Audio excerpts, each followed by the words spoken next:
Siapa yang istrinya di sini dua? Atau semuanya satu? Jangan jomblo, jangan terus berjomblo satu aja belum punya.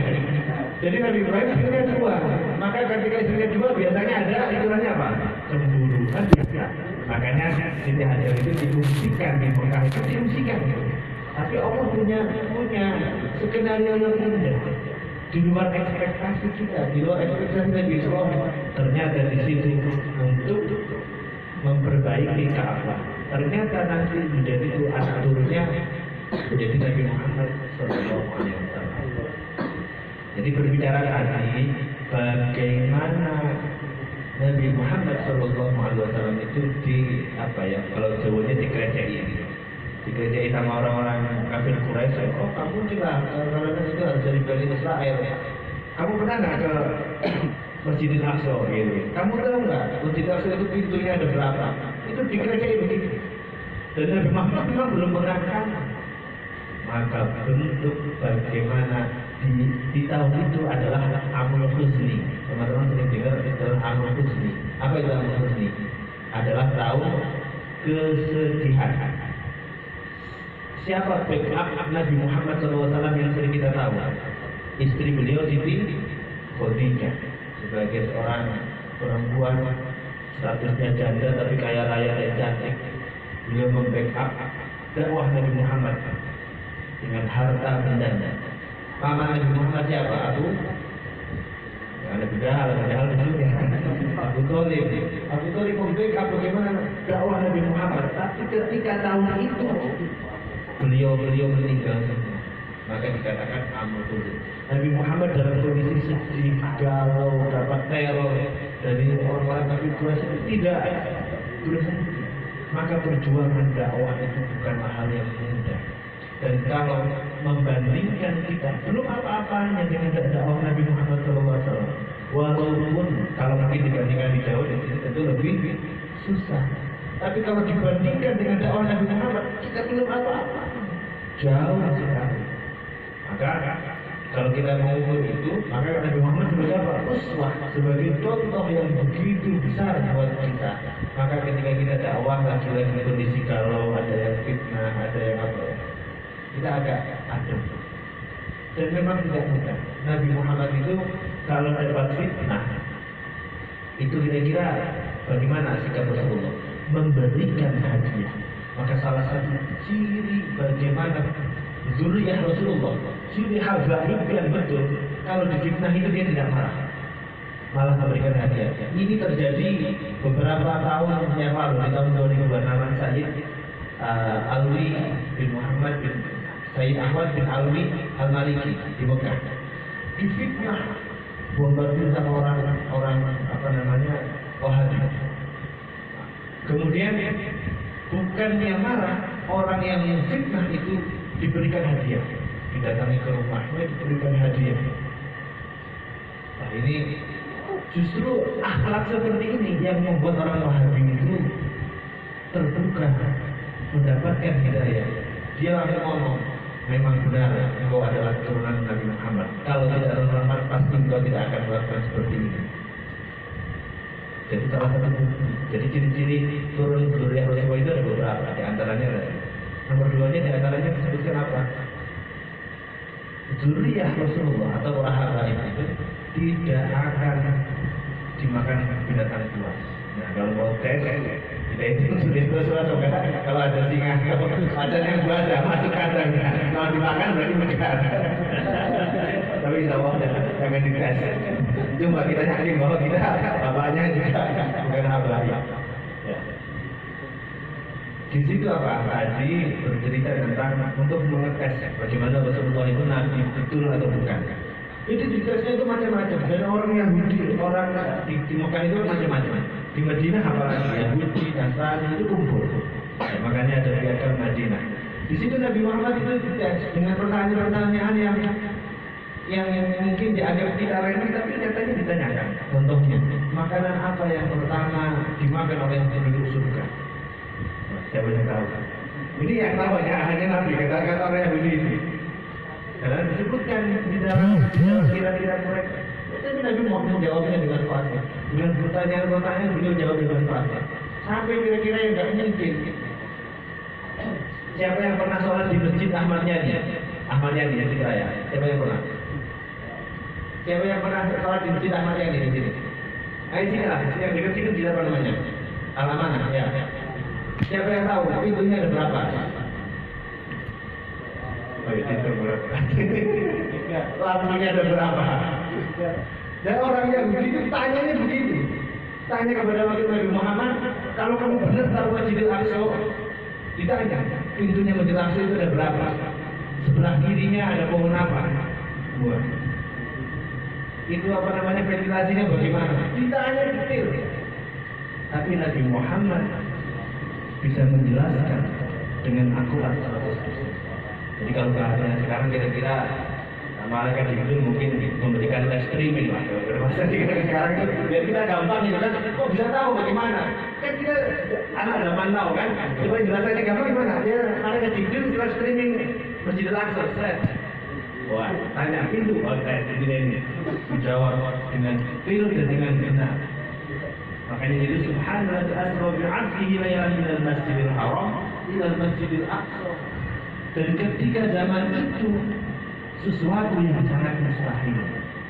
Dikatakan para ulama ketika zaman itu kalau menggunakan kendaraan darat itu dengan kuda terbaik itu bisa terjadi 7 hari 7 malam tanpa berhenti. Nah kalau Nabi Muhammad asra bi 'abdihi laylan cuma semalam. Ini banyak yang menganggap Rasulullah itu mohon maaf gila. Wah, Rasulullah itu saking tadi amal khusus tadi sedih dirundung duka kakeknya pamannya meninggal, istrinya meninggal, kemudian cerita bagaimana habis dari Masjidil Aqsa ke Sidratul Muntaha tambah. Wah, Nabi Muhammad itu sudah gila itu masa semalam sampai ke sana. Tapi ketika dijawab dengan detail setengah orang kafir Quraisy wakilan masih besar. Dan semuanya hikmah. Di tengah orang-orang yang ngeyel, yang nyengkel, kan mesti ada yang ngeyel itu. Misalkan ini semua kumpul, pasti ada satu yang suka tanya. Loh ini begini. Di situ ada berkah. Makanya orang ngeyelin itu juga ada berkahnya juga gitu. Jadi jangan dimasuki.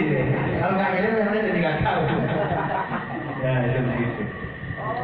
Lailan min al-masjidil haram ila al-masjidil aqsa alladzi barakna haulahu li nuriyahu min ayatina. Yang di situ ada keberkahan. Apa makna barokah? Al-barokah dia dalam ayat. Barokah adalah bertambahnya kebaikan. Dia dalam kemajuan. Tapi saya mau jelaskan di zaman sekarang jarang orang yang percaya dengan namanya barokah. Karena barokah itu nggak kelihatan. Orang sekarang percayanya kalau kerja ya digaji uangnya mana. Tapi kalau coba bantuin bersih masjid, itu orang tidak bantu berkah. Nanti dia masih mikir, ada dulu. Ini kalau zaman sekarang. Nah, mudah-mudahan pagi-pagi ini tidak seperti itu. Kita masih percaya barokah. Saya yakin teman-teman masih percaya namanya barokah. Buktinya apa? Masih mau tawadhu. Buktinya apa? Masih mau ziarah. Buktinya apa? Masih mau ngaji. Kan kira-kira jauh-jauh ke Sulawesi ke sini mau nyari uang. Ini motivasi awalnya nyari uang. Tapi masih diberikan hidayah sama Allah untuk menjaga keimanan, menjalin silaturahmi, mencari barokah. Dengan buktinya tadi ketemu di mana? Di makam Imam Bonjol. Ini itu Allah. Beberapa waktu yang lalu saya dapat tamu dari Jawa Barat dan dari Malaysia, dari Johor. Ingin diantarkan mana? Ziarah. Jadi saya ziarah ke Kiai Mojo, kemudian saya ziarah juga ke Habib Abdullah ke Umar Asyikar. Teman-teman tahu nggak? Pernah ziarah ke Abdullah Asyikar? Nah, ini sedikit cerita. Saya kan biasanya Imam Mojo, Kiai Mojo. Ini namanya ada Habib Abdullah ke Umar Asyikar. Kalau para Habib di mana dia Allah tahu. Kemarin saya ziarahnya sama Habib Ali Zainal Abidin bin Smith. Jadi sepupunya Habib Bahar bin Smith. Saya ziarah sama beliau. Jadi beliau ceritakan betul. Saya sebenarnya sudah pernah ziarah. Cuma kemarin baru ziarah sama turunnya. Beliau yang kelima. dari Habib Abdullah bin Umar. Salah satu keramatnya Habib Abdullah bin Umar. Ketika zaman Belanda dulu, itu kan beliau 1800-an. Itu di makam beliau itu muncul sebuah cahaya yang sampai para snipernya katanya ketika itu ditembak dari bawah, di rudal atau ditembak. Itu di makam itu masih ada bekas kayak pecahan, entah peluru, entah apa itu di makamnya. Dan itu di situ ya teman-teman, kalau melihat yang apa namanya, kalau para ulama meninggal, ulama itu istilahnya bukan maut, tapi intaqo ila rafiqil a'la. Jadi bukan mati, hanya berpindah. Intaqo ila rafiqil a'la kepada Allah yang maha tinggi. Ini bahasa di makamnya. Saya pernah kemarin saya foto seks di makamnya, walaupun sudah agak pudar. Di situ intaqo ila rafiqil a'la min daril fana ila daril baqa, dari dunia yang fana kepada dunia yang baqa. Saya sedikit menjelaskan tentang tadi kenapa teman-teman tawasul. Saya mau tanya, kenapa teman-teman tawasul? Tawasul itu dalilnya apa? Jangan sampai, saya terangkan ini, jangan sampai nanti ada orang-orang yang ekstrim kanan, orang Wahabi, oh tawasul bid'ah, kafir, syirik, wah sebenarnya semuanya akan muncul itu. Tapi nggak usah khawatir, teman-teman nggak usah khawatir. Dulu Nabi Muhammad itu pernah Nabi Musa, qala fa'al idza fa'altuha qala fa'al wa anta minal kafirin. Di dalam Al-Qur'an itu yang dikatakan bahwa Nabi Musa itu dikatakan kafir. Bahkan Nabi Muhammad itu pernah dikatakan muhdas, sesuatu yang baru, sesuatu yang bid'ah. Al-Qur'an itu. Tapi ini saya jelaskan di dalam surah Al-Maidah ayat 35. A'udzubillahi minasyaitonir rajim. Ya ayyuhalladzina amanu taqullaha wabtaghu ilaihil wasilata. Apa lanjutannya? Ya ayyuhalladzina amanu taqullaha wajahidu fi sabilihi la'allakum tuflihun. Ayat 35. Wahai orang-orang beriman, bertakwalah kepada Allah, wabtaghu, dan carilah wasilah. Wasilah itu apa? Perantara. Wasilah itu jalan. Wabtaghu ilaihil wajahidu fi sabilihi, dan berjihad bersungguh-sungguhlah di jalan Allah, la'allakum tuflihun, kamu pasti akan beruntung. Wasilah ini teman-teman lakukan dengan apa? Tawasul. Ya, wasilah itu, tawasul itu satu akar kata dengan wasilah. Wasilah dengan siapa? Para aulia, para kekasih Allah yang sudah mendahului. Maka di Pulau Jawa itu ada namanya yang disebut wasilah dan kebubukan. Di wasilahnya itu bukan hanya para ulama yang di Pulau Jawa, tapi di dunia. Ada namanya Zikrul Wafilah. Ada yang dari Jawa Timur mungkin pernah dengar. Ini dikarang oleh Kiai Haji Hamid Jazuli Husni, oleh Kiai Hamid Abdillah Rasulullah, dikarang oleh Kiai Ahmad Siddiq Jember. Namanya Zikrul Wafilah. Wiridinya namanya Zikrul Wafilah. Di situ tawasul dengan 50 wali agama. Dan salah satunya beberapa dari saya dengar dibaca oleh dari baca beberapa wali-wali di antara wali-wali yang ada di kitab itu 50 wali. Di situ baca juga Al-Fatihah 100 kali, di situ baca Asmaul Husna 99 kali, di situ baca Istighfar 100 kali, di situ baca sholawat 300 kali, di situ baca tahlil la ilaha illallah 100 kali. Allah Zikrul. Kalau teman-teman pengen tahu, nanti insya Allah kalau kita mau membuat namanya semaan Al-Quran mantap, nanti di situ ada habis maghrib sambil itu baca Zikrul. Jadi dibaca itu. Di antaranya Hamalatul Arsh yang disebutkan Malaikat Jibril diberikan surat dari Hamalatul Arsh ada Malaikul Qurbin sampai ayat itu. Beberapa ada kesamaan. Kalau teman-teman pas nanti ada waktu, harusnya acaranya besok. Tapi karena ada ini Mbak Rona, ya jadi Mbak Corona ini membuat semuanya tertunda. Tapi semua insya Allah bantuan dari teman-teman. Jadi teman-teman kalau ada waktu silahkan hadir kalau jadi untuk umum supaya tahu. Dan biasanya saya mau tanya, ketika tawasulnya selesai, fatihahnya selesai, ditutup dengan doa apa? Biasanya doanya khusus. Kalau baca doa Muhammad ada doa khusus surah Al-Fatihah itu ada. Kalau mau ditambahin boleh. Nanti kalau mau minta bisa bacanya gimana bisa saya kasih. Jadi berdoanya itu dengan Fatihah. Jadi doanya itu Allahumma inna nas'aluka bihaqqil Fatihatin mu'azzamatin ilahi. Jadi Al-Fatihah itu dikatakan Nabi Muhammad, Al-Fatihatu lima quri'at. Kata Nabi Muhammad, surah Al-Fatihah itu tergantung orang yang membaca. Niatnya apa? Pokoknya lagi ada sesuatu masalah apa? Ada sesuatu apa pasti. Maka saya dulu dapat ijazah ketika saya di pesantren. Saya dulu modelnya di Jawa Beras, Pak nama beras. Sama Kiai Fathullah bin Kiai Abdul Malik. Ketika kamu punya masalah yang kamu anggap berat sekali, setelah baca bacalah Fatihah Fatihah. Insya Allah Allah akan memberikan jalan keluar. Itu masalahnya kayak gitu juga tadi kan sesuatu yang tidak kelihatan. Kita yakin atau tidak. Masalahnya kita kadang-kadang khususnya di zaman sekarang lebih senang curhatnya ke medsos daripada curhatnya sama Allah. Padahal kalau kita mau curhatnya sama Allah, Allah pasti ngasih jalan keluar. Teman-teman yakin atau tidak? Saya yang masih nikah dari sedikit ijazah kalau mau dapat ijazah dari muridnya Habib Salim Asyadiri Buban Yaman. Bagaimana seorang jomblo ini?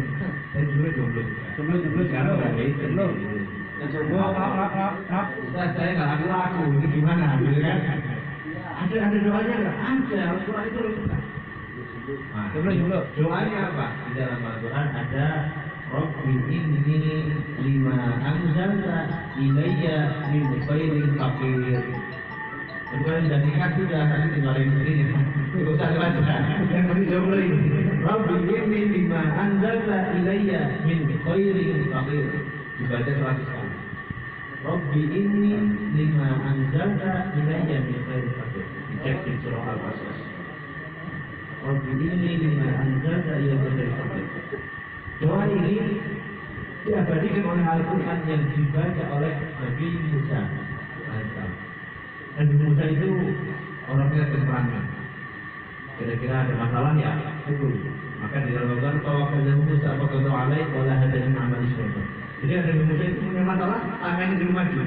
Sampai pukul orang, nggak sengaja waktu di pelajaran itu mati. Jadi pukulannya Nabi Musa itu kayak begini, pukul mati. Coba bayangin. Itu Nabi Musa. Tapi di situ hikmah Allah ada. Karena ketika Allah itu saya bilang indah, beliau akhirnya keluar dari kota Mesir. Kemudian apa? Baca doa ini. Rabbi inni lima anzalta ilayya fakir sampai kepada di oase. Ya kalau di sini kira-kira apa ya? Ya sungai atau kobakan gitu. Itu ada seorang pengembala kambing, 2 orang wanita yang mau ngasih minum gembalanya, dibantuin oleh Nabi Musa. Dari dulu itu, kalau orang nolong pasti dapat bonus dari Allah. Dan Nabi Muhammad sudah mengatakan, wallahu fi aunil abdi maka al abdu fi auni akhihi. Hadisnya sahih, riwayat Imam Muslim. Allah selalu akan menolong hambanya selama hamba tersebut mau menolong teman-temannya. Jadi kalau mau menolong teman jangan teman gampang hitung-hitungan. Itu intinya. Jangan mau nolong, tapi upahnya apa? Ya, jangan apalagi kalau sampai dia bergumul, kalau sampai jawab. Mau nolong ya tidak disuruh nolong. Tapi ya yang ditolong juga jangan tuntut. Dari itu kan, yang namanya tolong harus tahu terima kasih. Nah ini di Al-Quran dikatakan Nabi Musa menolong 2 orang cewek. Ya, seorang cewek cantik itu apa namanya ditolong sama Nabi Musa. Oh ini 2 cewek cantik ini juga terpesona. Wah, ada seorang laki-laki yang menolong tanpa pamrih. Dikasih hadiah menolong. Dikasih hadiah menolong. Kemudian ditawarin pulang ke rumahnya. Ayo mampir ke rumah. ketemu sama